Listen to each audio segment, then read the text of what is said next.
예수를 믿는다라는 것, 여러분 이것은 여러분들의 인생의 가장 큰 복인 줄 믿으시기 바랍니다. 오늘 아침에 잠깐 제가 뉴스를 이제 인터넷으로 살펴봤어요. 근데 갑자기 눈에 띄는 이 기사가 있어서 얼른 봤죠. 그랬더니 요즘 영화 중에 앤트맨이라는 영화가 있다고 그래요. 모르겠어요. 저는 어떤 건지 모르겠는데 앤트맨이라는 그 영화가 마블에서 제작해서 이렇게 뭐 아이언맨 뭐 해가지고 나오는 그런 류의 이 영화들 중에 앤트맨이라는 영화의 주인공이 있는데, 그 주인공하고 인터뷰할 때 인터뷰하는 사람이 이렇게 물어봤대요. 당신이 역사의 인물 가운데 누구 한 사람을 만나고 싶다면 누구를 만나고 싶습니까? 그랬더니 한치의 망설임도 없이 이렇게 대답을 했대요. 나는 예수님 만나고 싶다. 아멘이십니까? 혹자는 얘기합니다. 예수라는 분은 상상 속의 인물이다. 상상 속에서 만들어낸 이야기가 실존 인물처럼 되어진 것이다. 이렇게도 이야기하는 사람이 있다고 그러는데, 왜 내가 많은 증거들이 예수의 살아계심과 부활하심을 증언하고 있고 역사 속에 그 예수의 삶과 가르침이 기록이 되어져 있는데 그를 만나고 싶어하는 내가 왜 이상한 사람이 돼야 되냐? 사람들이 자기를 막 말리대요. 난 예수님 만나고 싶어. 내가 다시 내가 예전에 누군가를 만난다면 내가 예수님 좀 만나고 싶어. 그래서 예수님, 저 이거 물어보고 싶었어요 라고 하고 싶은 마음이 막 가슴에 항상 충만하대요. 근데 그런 자기를 사람들은 놀리더래요. 뭐하러 예수님 만나서 뭐하러 예수님 만나려고 그러냐? 아니, 그 사람 말고 위대한 사람, 당신이 진짜 만나고 싶은 역사 속의 인물, 그 사람이 누구야? 아니, 예수라니까. 예수가 만나고 싶다고. 성도 여러분, 예수를 향한 소망이 여러분 가운데 이렇게 충만하시기를 주의 이름으로 축복합니다. 왜 특정한 사람만 그런 예수를 향한 소망이 있어야 되는지 모르겠어요. 그 사람은 영화 배우, 유명한 사람이기 때문에 예수에 대한 소망이 큰 게 아니라 예수를 사랑하는 사랑이 크니까 그 소망이 큰 거예요. 그런데 우리는 그 사람 못지않게 예수님 사랑하시잖아요. 아멘? 그러면 여러분, 예수를 만나고 싶어하는 그 마음이 더 풍성해지시기를 주의 이름으로 축원합니다. 그리고 반드시 만나게 될 줄로 믿습니다. 주님이 우리를 기다리고 계세요. 그래서 주님이 이 땅에 다시 오시는 날 우리는 주님과 영원한 나라 천국에서 영원토록 함께하는 기쁨과 은혜를 누리게 될 줄로 믿습니다. 그 소망 속에서 강건하시기를 주의 이름으로 축복합니다. 우리 좌우 앞에 계신 분과 이렇게 인사하십시오. 우리 예수님 만나기를 소망합시다. 우리 이렇게 인사하시기 바랍니다. 우리 예수님 만날 날을 소망하고 기다립시다. 이렇게 인사하시기 바랍니다. 이게 자꾸 말로 되어져야 돼요. 머리로만 생각하고 입으로 내뱉지 않으면 괜히 내 스스로가 위축되어져요. 오늘 본문에도 그런 사람이 등장을 하거든요. 오늘 본문은 마태복음 27장의 마지막에 해당되어지는 내용입니다. 27장 57절로 66절까지의 말씀인데, 이 내용은 예수님께서 십자가에서 운명하시고 난 이후에, 그 이후에 주변 사람들이 예수님의 십자가 사건을 통해서 보이는 모습들에 대해서 기록하고 있습니다. 이 모습을 통해서 우리는 예수를 믿는 자로서 이 땅에서 어떤 모습을 가지고 삶을 살아야 할지, 이들의 삶의 모습을 통해서 함께 살펴보고 또 우리의 삶의 방향을 정해서 주님 앞에 하나님의 자녀로서 온전한 삶을 살아가기를 소망하는 거예요. 그래서 오늘 본문의 말씀을 우리가 좀 살펴보면, 구약의 율법을 먼저 좀 살펴보면은요, 구약의 율법 곧 신명기 21장 23절 말씀을 보면 나무의 시체를 계속 매다는 것은 저주받을 일이라고 이야기를 하고 있습니다. 신명기 21장 23절에 그 시체를 나무 위에 밤새도록 두지 말고 그 날에 장사하여 내 하나님 여호와께서 네게 기업으로 주시는 땅을 더럽히지 말라. 나무에 달린 자는 하나님께 저주를 받았습니다. 자, 이 기록을 통해서 우리들이 알 수 있는 것은 누군가를 나무에 매달아 사형을 한 경우, 혹은 누군가 나무에 달려 죽었을 경우, 그 경우에는 밤새도록 그 시신을 나무에 그냥 매달아 두지 말고 그날, 그러니까 해 떨어지기 전에 그 시신을 내려서 장사해라. 무덤에 장사해라. 그렇지 않으면 네 하나님의 너에게 주신 기업, 곧 너희들이 거주하는 그 땅이 더럽혀지는 것이라. 그 땅이 더럽혀지면 하나님께서 너희를 저주하리라. 이렇게 말씀하고 계신 거예요. 그래서 예수님께서 십자가에 달려 돌아가셨지만 율법에 의해서 예수님의 시신이 그날 바로 십자가에서 내려져야 됐습니다.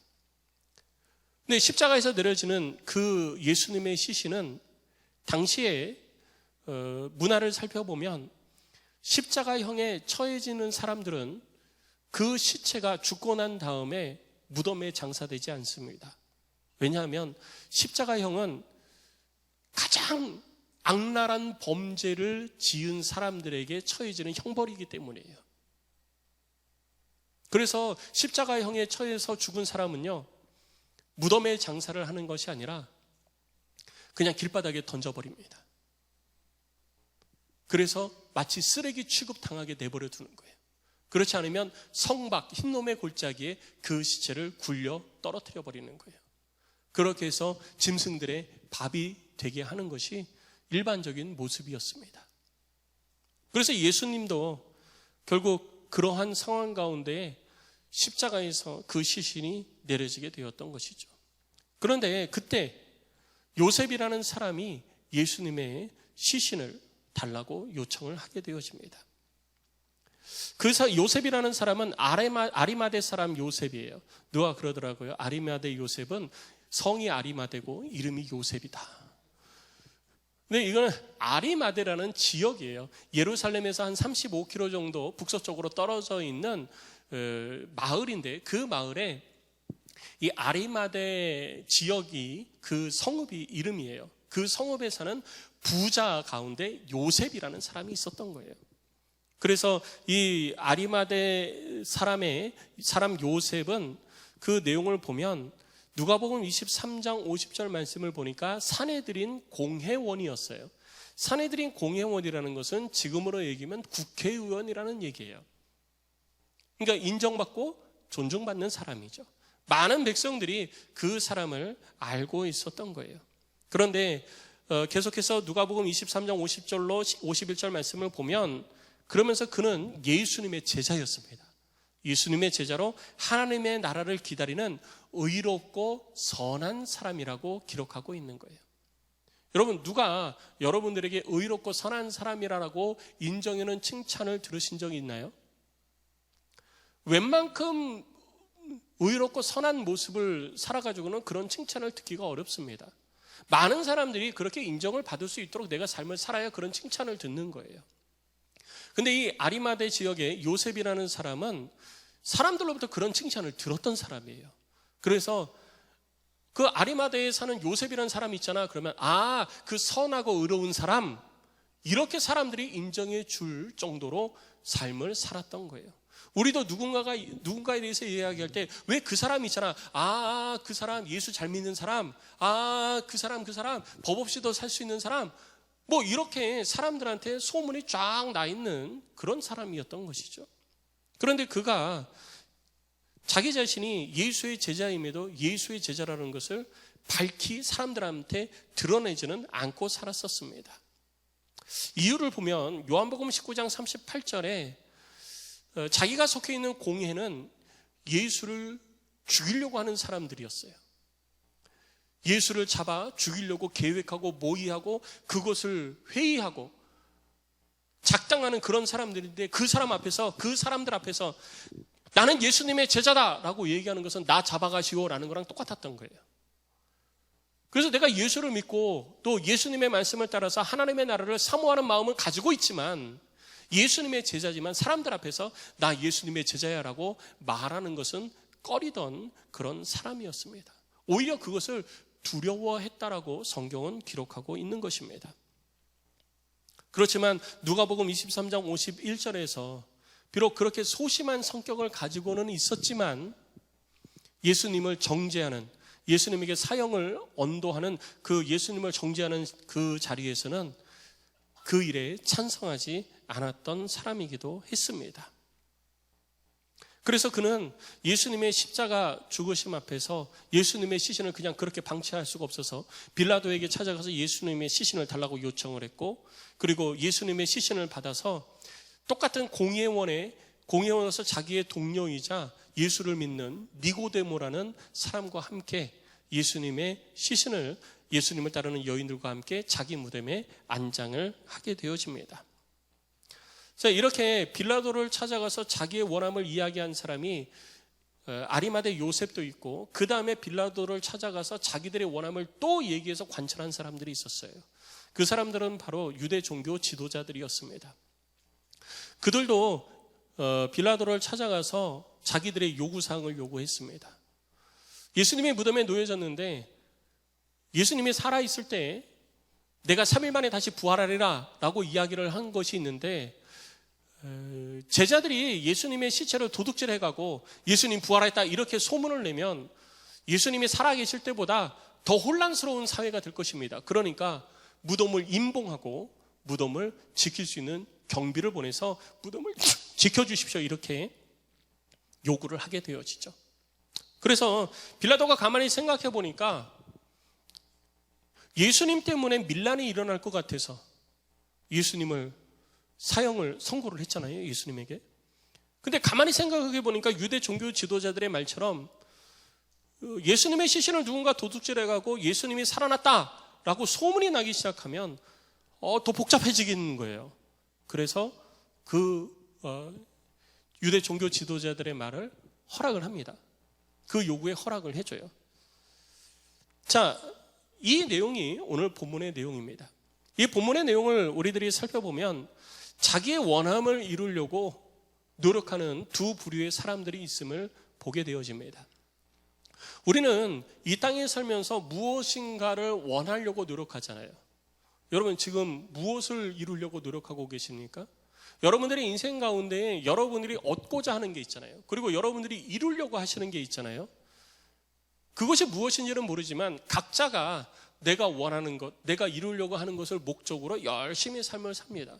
좋은 집을 갖는 것이 목적인 사람은 좋은 집을 얻기 위해서 열심히 노력하고 계획하고 이 자금 계획하고 대출 계획 세우고 그러면서 막 열심히 노력합니다. 좋은 차 갖고 싶은 사람은요, 또 좋은 차가 어디에 있나 또 매뉴얼, 이 팜플렛 다 살펴보고 또 대출은 어떻게 되나, 옵션은 어떻게 되나 이거를 또 다 살펴봐요. 그러면서 계획을 막 세우죠. 자기가 원하는 것을 이루기 위해서 또 좋은 사람과 만나서 결혼해야 되겠다. 그러면 그것을 이루기 위해서 또 열심히 자기가 준비를 하기도 합니다. 제가 보니까 어떤 우리 한국 아이예요. 한국 여자아이는 자기는 거기서 재벌과 결혼하겠다. 이런 목적을 가지고 10대 초반서부터 엄마가 아이를 준비를 시킨 거예요. 재벌들이 어떤 여인과 많이 결혼을 하는가. 이거를 조사를 해가지고 그 아이한테 그거를 준비를 시키는 거예요. 재벌들이 원하는 여인상, 그래서 얼굴 모습도 성형수술을 시켜가지고 그런 모습을 만들고, 그리고 재벌들이 원하는 여인은 어느 학교를 주로 가는가, 그래서 그 학교를 보내고 그런 말투를 쓰게 하고 막 그러면서 준비를 시키는 것을 제가 언제 한번 TV에서 본 적이 있어요. 그러면서 저는 그런 생각이 있어요. 꼭 이렇게까지 해야 되나? 그러다가 재벌과 결혼 못하면 어떻게 하지? 그 생각을 좀 한 적이 있었거든요. 그러니까 우리들은 각자가 나름대로 자기가 원하는 것을 이루기 위해서 열심히 계획하고 열심히 준비하고 열심히 노력을 합니다. 우리는 그리스도인이잖아요. 그리스도인은 무엇을 위해서 노력을 해야 되고 무엇을 위해서 준비해야 되고 무엇을 위해서 살아야 될까요? 어떤 원함을 가지고 우리들의 인생을 낭비하지 않고 살 수 있을까요? 오늘 본문의 말씀을 통해서 잠시 살펴보도록 하겠습니다. 먼저 우리는 본문을 통해서 알 수 있는 첫 번째 사람이 바로 아리마대 사람 요셉입니다. 말씀드린 것처럼 그는 유대 사회 속에서 존경받는 사람이었습니다. 그는 사내들인 공회의 공회원이었고 많은 사람들이 선하고 의로운 사람이라고 인정을 할 수 있는 그런 사람이었습니다. 반면에 그는 자신이 예수를 믿고 또 예수님의 말씀을 따라 하나님의 나라를 향한 소망을 가지고 바라보면서 예수님의 제자가 되었지만 자기 자신이 예수님의 제자라고는 밝히 드러내지 않는, 어찌 보면 한편으로는 좀 소심한 사람이었어요. 많은 사람들이 예수를 따랐지만 그는 자기가 공회원이라는 신분이었기 때문에 드러내놓고 예수를 따르지는 않았던 것 같습니다. 그런데 그가 많은 다른 공회원들과 마찬가지로 예수님이 십자가에 달려 돌아가시는 그 자리에 함께 있었어요. 그런데 예수님께서 십자가에서 운명하시는 그 모든 일련의 사건들을 지켜보면서 그 마음가운데 심경의 변화가 있었던 거예요. 예수님의 십자가 죽으심을 바라보고 곁에 있던 사람들 가운데 심경의 변화가 있고 예수를 믿고 그리고 예수님을 하나님의 아들로 인정한 사람들이 여럿 있었습니다. 그 가운데 한 사람이 우리가 아는 것처럼 예수님 좌우편에 매달렸던 강도 중에 한 명이 예수를 인정했고요. 그리고 예수를 십자가에 못 박는 그 처형을 담당했던 로마의 백부장과 군인들이 그는 하나님의 아들이다라고 인정하고 고백했습니다. 그리고 오늘 아리마다의 요셉도 그 중에 한 사람이었습니다. 예수님이 운명하시는 그 모습을 보면서 내가 드러내놓고 사람들 앞에 나 예수님 제자다, 나 예수 믿는 사람이다 이렇게 얘기하고자 하려면 공회원들로부터 눈치도 받아야 될 것 같고 다른 사람들이 나를 이상하게 쳐다볼 것 같고 나를 인정해 주지 않을 것 같은 그런 마음이어서 내가 예수님의 제자라고 인정하지 않았지만 예수님이 십자가에 운명하시는 그 모습, 지진이 일어나고 하늘이 어두워지고 하는 그 모습을 보면서 예수님이 진짜 하나님의 아들이구나, 이걸 알았던 거죠. 다시 한번 그것을 깨닫게 되어진 거예요. 주님을 향한 그 마음이 있다 보니까 예수님의 시신이 그렇게 길바닥에 널브러져 있는 것을 두고 볼 수가 없었던 거죠. 그래서 빌라도를 찾아간 겁니다. 여러분, 빌라도를 찾아가는 건 대단한 용기가 필요한 거예요. 왜냐하면 예수님께서 십자가에 달려 죽으실 때 예수님의 제목이 뭐였냐면 유대인의 왕이라는 제목이었습니다. 유대인의 왕, 그것은 로마 사람들 입장에서 볼 때에는 반역죄예요. 그리고 십자가형에 처해진다는 것은 반역죄 같은 아주 엄청난 죄를 지었을 때에만 십자가 형벌에 처해지는 거예요. 그런데 그 형벌을 예수님이 받으신 거예요. 그런데 가가지고 반역죄를 지은 사람의 시신을 달라고 요청하는 거예요. 지금도 우리나라도 그러지 않습니까? 우리나라도 역대 대통령들 가운데에 국민들에게 큰 잘못을 저지른 사람은 설사 그가 죽었다 할지라도 그의 공로비나 이런 것들을 다 부셔버리잖아요. 허물어버리고 그를 인정하지 않는 그런 모습들이 지금도 우리 사회에 있잖아요. 지금 우리 사회도 그러는데 이때 당시의 모습들은 여러분 어떠했을까요? 더하면 더했지 결코 덜하지 않았을 거예요. 그런데 그 상황 속에서 그 상황을 잘 아는 아리마대 요셉이 빌라도를 찾아가가지고 예수님 시신 좀 주십시오. 제가 예수님의 시신을 장사하고 싶습니다. 이 얘기를 했다라는 것은 엄청난 용기가 필요했던 것입니다. 말 그대로 예수님을 반역자라고 여기고 반역자의 제목으로 죽었는데 당신이 반역자라고 생각하는 그 사람의 시신을 좀 주십시오. 정말 엄청난 용기가 필요했던 것이죠. 그런데 그는 빌라도에게 그 요구를 했습니다. 그리고 예수의 시체를 넘겨받았습니다. 이것만이 중요한 게 아니에요. 여러분, 민수기 19장 11절 말씀을 보면 11절 이하에 쭉 기록이 되어져 있는데요. 그 내용이 길어서 제가 다 기록을 하지는 않았습니다. 집에 가서 한번 읽어보시기 바랍니다. 민수기 19장 11절 이하에 기록된 내용을 보면 누군가 시체를 만든 자는 일주일 동안 부정한 사람이 되어집니다. 사람의 시체를 만지면 일주일 동안 부정한 사람이에요. 그 사람이 누구인지 상관없습니다. 자기 부모라도 역시 마찬가지예요.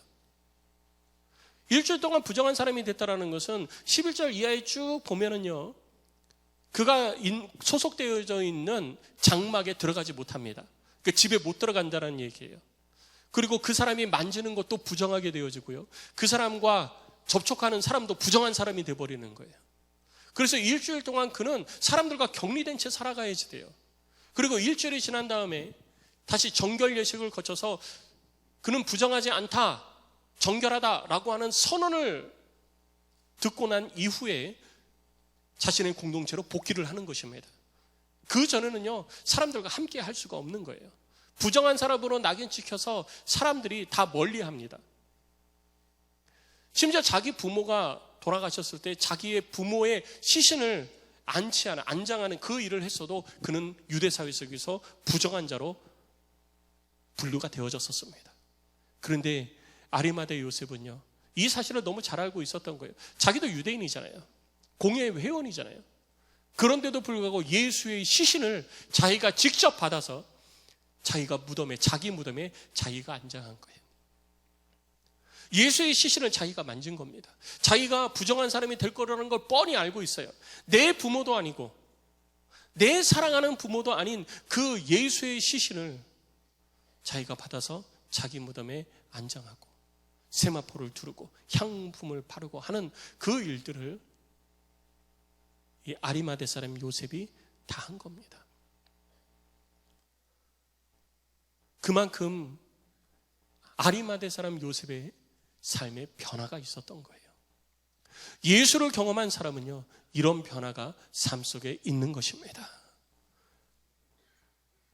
예수를 구체적으로 경험하지 않고 예수를 지식으로만 알고 있는 사람은 어쩌면 처음 아리마대 사람 요셉과 같은 모습이었을 거예요. 예수를 알지만, 예수를 믿기는 하지만 굳이 드러내놓고 내가 예수를 믿는다고 자랑할 필요도 없고 그냥 나만 잘하면 되지, 나만 믿으면 되지 라고 생각을 했을지도 모릅니다. 그런데 그는 달라진 거예요. 우리도 예수 그리스도의 십자가 은혜를 경험한 사람은요, 그 삶이 달라지게 되는 것입니다. 그 은혜를 경험하지 못한 사람은요, 그 전에는 내가 교회를 다니고 신앙을 가지고 있어도 사람들의 눈치를 더 많이 봤어요. 내가 속해 있는 그 사회, 그 직장, 그 학교, 아니면 그 단체, 거기에서 나를 어떻게 평가할까? 거기서 나를 이상하게 취급하면 어떡하지? 저 사람들이 나를 왕따시키면 어떡하지? 저 사람이 나를 인정해주지 않으면 어떡하지? 내가 불이익을 당하면 어떡하지? 이런 것에 더 관심이 있었던 거예요. 그래서 굳이 내가 예수의 제자라고, 내가 예수를 믿는다고 말할 필요가 없었던 것이죠. 그런데 예수를 경험하고 나서 그의 삶은 달라졌습니다. 당당하게 예수의 시신을 요구했고요, 당당하게 예수의 시신을 자기가 안장했습니다. 그리고 예수를 섬기는 자들과 함께 했습니다. 같은 공회원이면서 예수를 믿었던 니고데모와 함께, 니고데모가 향품과 향료를 다 준비하고 예수님을 섬기던 여인들과 함께 예수님의 시신을 직접 안장한 거예요. 자기가 할 수 있는 최선의 일을 다한 겁니다. 여러분, 주를 섬긴다라는 것은 어떤 것일까요? 성경을 보면 예수를 섬기는 여인들에 대해서 기록하고 있습니다. 예수를 섬기는 여인들에 대해서 표현을 할 때 성경은 이렇게 표현합니다. 그들은 예수의 피로를 채우기 위해서 예수님을 따라다녔다라고 기록하고 있습니다. 예수의 피로를 채우기 위해서. 예수님이 말씀하시면 순종하는 게 아니에요. 예수님께서 물 떠오세요, 그럼 물 떠오고, 밥 차려주세요, 그러면 밥 차려주고, 간식 주세요, 그러면 간식 주고, 사과 깎아달라고 그러면 과일 깎아달라고 그러면 과일 깎아주고, 뭐 어디 갑시다 그러면 낙이 타고 갑시다 그러면 낙이 준비하고, 낙이 준비하세요, 뭐 이렇게 해서 한 게 아니라 그들의 시선은 예수님께 고정되어져 있었던 거예요. 그리고 예수님의 피로가 볼까, 늘 그거를 살폈던 거죠. 그리고 예수의 피로가 보일 때 그 피로를 미리 앞서서 채워주던 모습들이 바로 예수를 섬기는 자의 모습이었던 거예요. 우리가 이 땅에서 예수를 섬기는 모습은 그런 모습이 돼야 되는 거예요. 우리 주님이 원하는 것이 무엇일까? 내 삶이 먼저 눈에 들어오는 게 아니라 주님의 뜻이 먼저 내 눈에 들어와야 되는 거예요. 그래야 헌신과 섬김이 일어날 수 있는 겁니다. 여러분, 헌신이 뭔지 아세요? 헌신은요, 내가 내 삶을, 내가 원하는 삶을 충분히 살고 나서 이제 좀 여유가 있으니까 주를 위해서 좀 살아봐야 되겠다 라고 하는 것이 헌신이 아니에요. 저는 중고등부 학생들이나 아니면 대학 청년부 청년들에게 이렇게 이야기를 합니다. 헌신이 뭐냐? 헌신은 내가 나를 위해서 쓰려고 준비해 놓았던 것을 나를 위해서 쓰지 않고 주님께 드리는 것이 헌신이다. 우리들의 계획과 우리들의 삶이 있잖아요. 내가 원하는 방법들이 있고 내가 원하는 것들이 있잖아요. 이거를 포기하고 그것을 위해서 계획했던 것들을 주님을 위해 드리는 것, 주님의 뜻을 위해 사용되어지도록 하는 것, 이것이 바로 헌신이요 섬김인 것입니다. 오늘 아리마대 사람 요셉이 바로 그렇게 했던 거예요. 당시 부자는요, 자기가 죽기 전에 자기가 묻힐 무덤을 미리 준비했습니다. 아리마대 사람 요셉도 자기의 무덤을 준비한 거예요. 그런데 그 자기를 위해서 준비한 무덤을 예수님께 드린 것입니다. 예수님의 시신을 안장하기 위해서. 그 예수님이 누굽니까? 사람들로부터 반역자라고 이야기를 듣고 사람들로부터 거짓말하는 자라고 조롱을 받았던 그 사람이지만, 그러나 내가 사랑하는 사람이었던 거예요. 내가 하나님의 아들로서 그를 통해서, 그의 입술을 통해서 선포되어진 복음을 내가 듣고 믿고 그리고 따랐던 사람이에요. 그를 위해서 내가 나를 위해 준비했던 것을 내어드리는 아리마대 사람 요셉의 모습을 보는 것입니다. 요셉은 그렇게 자기가 할 수 있는 최선의 일을 했어요. 할 수 없는 것은 못했습니다. 할 수 없는 건 할 수가 없죠. 그런데 내가 할 수 있는 일이라면 나는 전심을 다해서 했던 거예요. 그런데 이렇게 했더니요, 놀라운 것은 이사야서 53장 9절 말씀을 보면 이렇게 기록하고 있습니다. 그는 강포에 행하지 아니하였고 그의 입에 거짓이 없었으나 그의 무덤이 악인들과 함께 있었으며 그가 죽은 후에 부자와 함께 있었도다. 이사야서 53장을 통해서 장차 올 하나님의 종 예수 그리스도에 대해서 예언이 되어져 있는데, 그가 죽은 후에 부자와 함께 있었도다 라고 한 이 예언이 아리마대 사람 요셉을 통해서 이루어진 거예요. 예수님의 삶은 죽어서도 하나님의 뜻을 이루는 삶이었던 거예요. 근데 그 뜻을 이루어가는 데에는요, 아리마대 사람, 부자 아리마대 사람 요셉이 있었던 거예요. 그가 처음부터 내가 부자니까 예수님의 그 이사야 선지자의 예언을 내가 이루어야 되겠다, 이런 계획을 가지고 한 게 아니에요. 그는 그냥 예수님 사랑한 거예요. 예수님은 사랑이고 예수님에게 모든 것이 시선이 맞춰져 있었던 사람입니다. 다른 것 신경 쓸 여력이 없었어요. 그 이전에는 주변 것들이 보였죠. 그 이전에는 주변에 이 사내들인 공의에 있었던 그 험악했던 공의의 다른 동료들이 보였고요. 자기가 속해 있는 지역사회가 보였고요. 다 보였어요. 그래서 숨겨 있었죠. 그래서 숨어 있었고 나타내지 않았습니다. 근데 그 앞에 예수를 직접적으로 경험하고 예수의 십자가의 복음을 경험하고 나니까 그의 시선이 오직 예수님에게만 맞춰지기 시작한 거예요. 그리고 자신의 모든 것을 다해서 주를 섬겼더니요, 그것이 하나님의 뜻을 이루는 것이 되었던 것입니다. 나중에 보니까 그것이 하나님의 뜻을 이룬 거예요. 여러분, 이것이 우리들의 삶이 되어야 될 줄로 믿습니다. 그가 행했던 모든 것들은요, 2000년이 지난 지금도 우리들 가운데 회자되고 있고 우리들 가운데 헌신의 좋은 모델로 이렇게 소개가 되어지고 있습니다. 그러면 이 세대를 살아가고 있는 저와 여러분, 하나님을 아버지라 부르고 예수를 믿고 구원받은 우리도 우리들의 삶을 통해서 우리들의 믿음의 후손들이, 그리고 우리의 자녀들이 우리들의 삶을 보면서 나도 저렇게 살아야지, 나도 저렇게 예수님께 헌신해야지, 나도 저렇게 예수님을 섬겨야지 라고 하는 본을 우리들의 삶을 통해서 봐야 되는 것입니다. 그러려면 어떻게 되냐? 지금 우리는 예수님께 집중해야지 되는 거예요. 여러분들이 속해 있는 여러 사회 모습들이 있을 겁니다. 여러 이 조직들이 있을 거고요. 여러 환경들이 있을 겁니다. 그렇지만 거기에 마음을 두지 않고 예수께 마음을 두고 예수께 집중하면 거기서부터 예수를 섬기고 예수를 위해서 헌신하는 일들이 이루어지기 시작하는 겁니다. 그러면 우리들의 삶의 변화가 있고 하나님이 주시는 복이 우리들 가운데 임하기 시작을 하는 것입니다. 내가 할 수 있는 최선을 다하면 되는 거예요. 내가 할 수 없는 것은 못해요.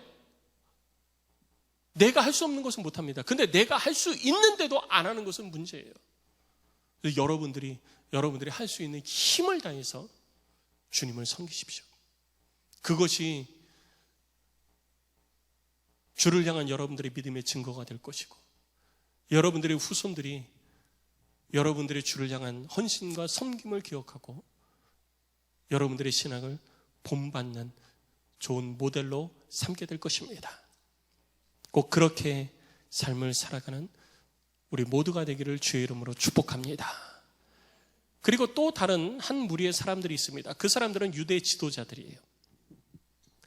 그들도 빌라도를 찾아가서 예수의 시신을 무덤에 장사하고 난 이후에 무덤을 임봉해 줄 것을 요청했죠. 저는 이 본문을 읽으면서요, 예전에 이런 생각을 했어요. 아니, 왜 그들이 예수의 무덤을 임봉해 달라고 요청한 이유는 예수의 시신을 도둑질할까 봐 그랬잖아요. 그러면 자기들이 시신 거두면 되잖아요. 자기들이 시신 거두다가 자기들이 보관했으면 되잖아요. 근데 왜 그때는 아무 소리 안 할까요? 그리고 오늘 그 유대 종교 지도자들이요, 예수의 시신을 아리마대 사람 요셉이 가져갔다고 거기에 대해서 불평하지도 않아요. 거기에 대해서 빌라도에게 따지지도 않아요. 빌라도요, 왜 예수의 시신을 저 사람에게 내줬습니까? 그런 데가 어디 있습니까? 이렇게 따지지도 않아요. 저는 왜 그랬지? 라고 생각을 했더니 시체 건드리면 안 되잖아요.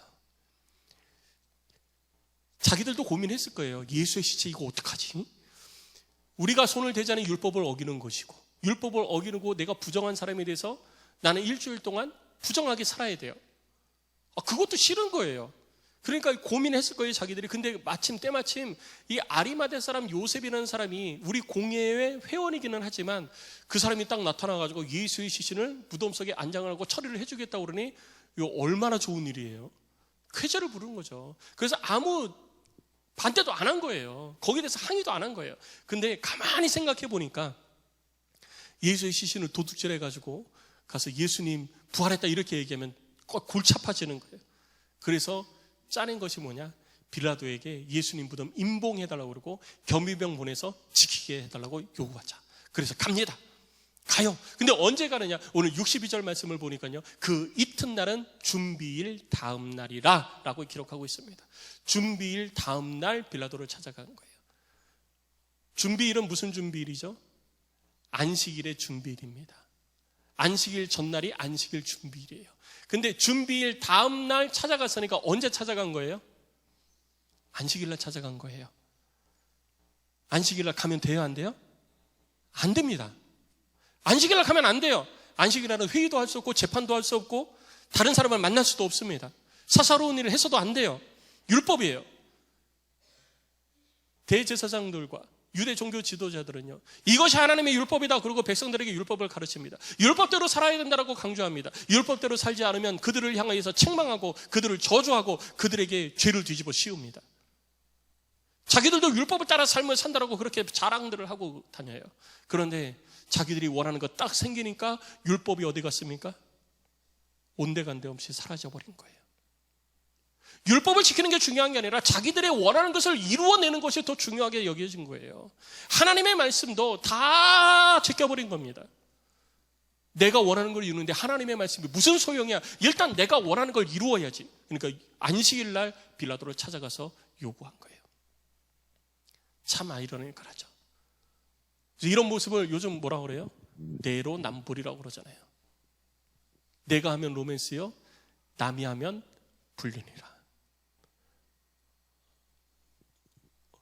어떻게 이렇게 딱 떨어지게 적용이 되는지 모르겠어요.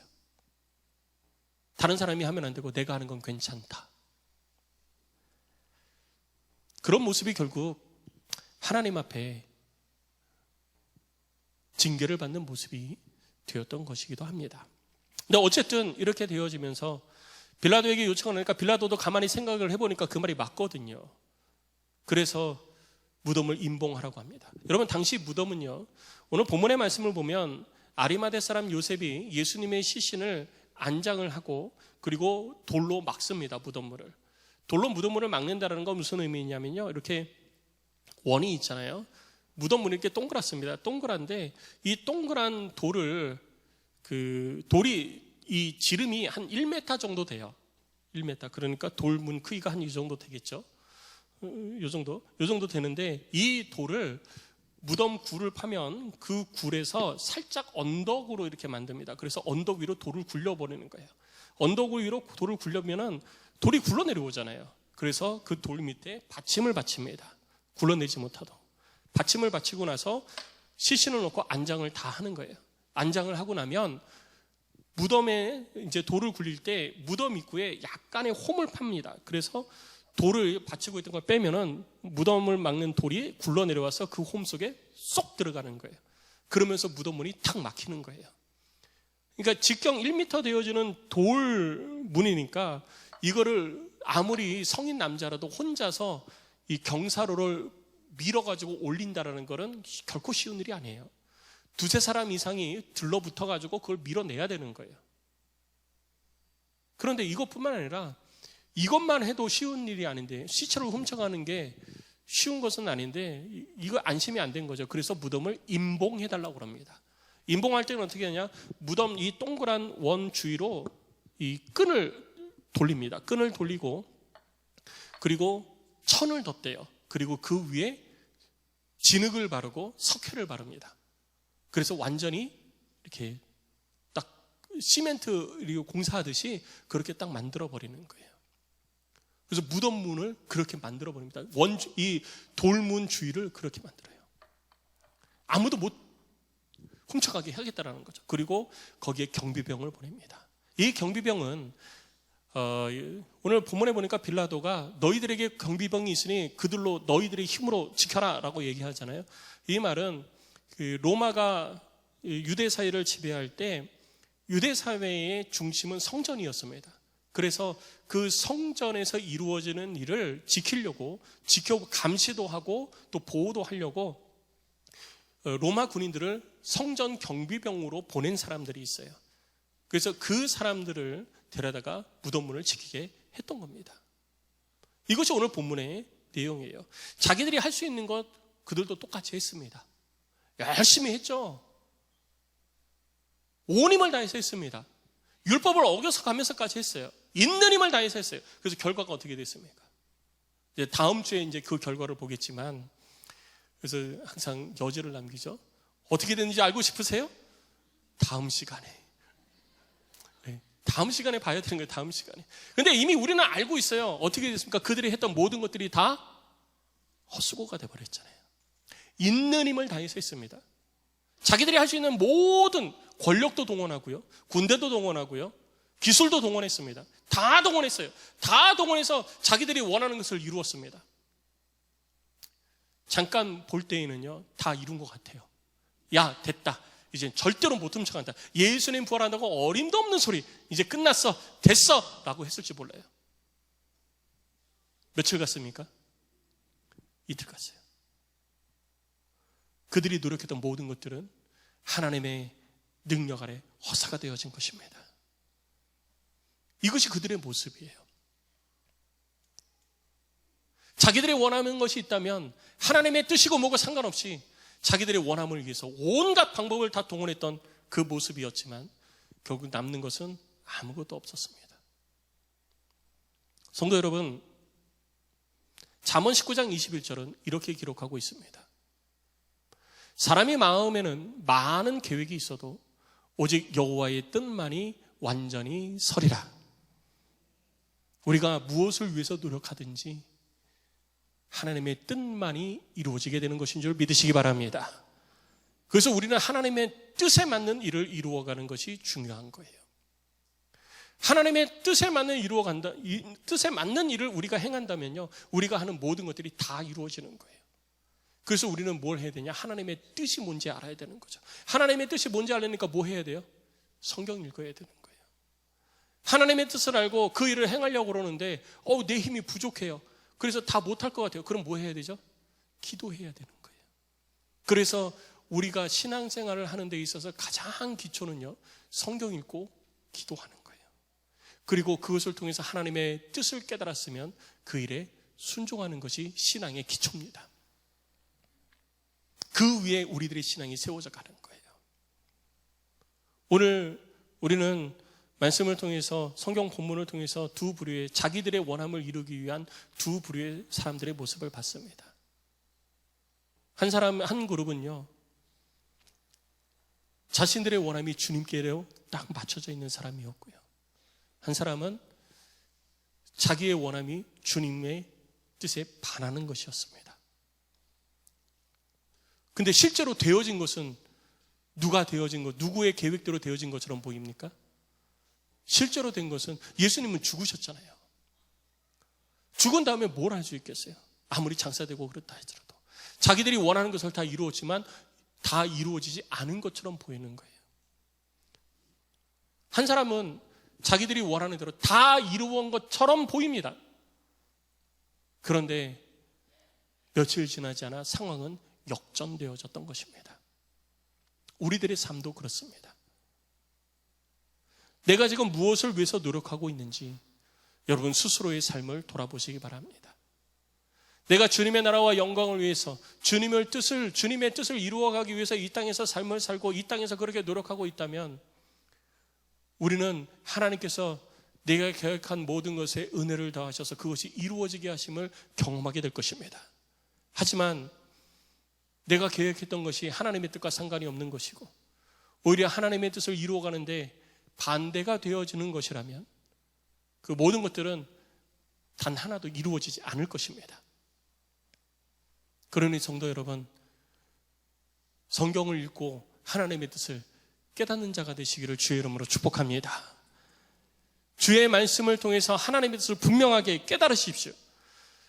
주님의 말씀을 깨닫기 위해서 집중하십시오. 그리고 주님의 말씀을 깨달았으면 그 깨달은 것을 이루기 위해서 기도하십시오. 주께서 성령을 보내셔서 여러분들을 도우실 것입니다. 주께서 우리 가운데 약속하신 거예요. 그 일을 이루겠다고 도우실 것입니다. 그래서 반드시 그 일이 이루어짐을 우리는 경험할 것입니다. 하지만 지금 내가 하나님의 뜻과 상관없이 내가 무엇인가를 이루기를 원하는데 나의 육신의 만족과 즐거움을 위해서 주님과 상관없이 내가 원하는 것을 이루고 때로는 이것을 이루기 위함이라면 내 신앙도 뒤로 하고 주를 믿는 것도 뒤로 하고 주의 말씀도 모르는 것처럼 눈을 감아버린다면 때로는 이루어질 것처럼 또 이루어진 것처럼 보일지 모르지만 결국은 그 모든 것이 무너지고 헛수고였음을 깨닫게 되는 날이 올 것입니다. 결단하십시오. 주를 위해서 내가 무엇을 어떻게 살 것인지 결단하십시오. 그리고 이 땅에서 삶을 살아가는 동안 내가 주님의 뜻을 위해서 살겠습니다. 성령님, 나를 도와주옵소서. 내가 주님의 나라와 영광을 위해서 살겠습니다. 내가 부족하지만 내가 할 수 있는 것을 가지고 주를 섬기겠습니다. 고백하셔야 돼요. 지금까지 어떻게 살아왔느냐고요? 그게 뭐가 그렇게 중요한데요? 제가 늘 말씀드리죠. 지금까지 여러분들이 어떤 모습으로 살아왔든지 그거 중요하지 않습니다. 문제는 지금부터 살아가는 게 중요한 거예요. 예수님께서 제자들에게 너 왜 그렇게 살았어? 이렇게 말씀하지 않았어요. 그거 책망하지 않았습니다. 지금부터 살아갈 것에 대해서 예수님은 가르쳐 주신 거예요. 여러분들이 이제까지 살아온 모습이 어쩌면 아리마대 사람 요셉이 예수님의 십자가의 죽음을 경험하기 이전의 모습이었을지도 몰라요. 예수 믿는다라는 거 사람들 앞에서 들킬까 봐 감추기도 하고 사람들로부터 조롱받고 놀림당할까 봐 괜히 모른 척하기도 하고 내가 교회 다닌다는 거 들킬까 봐 때로는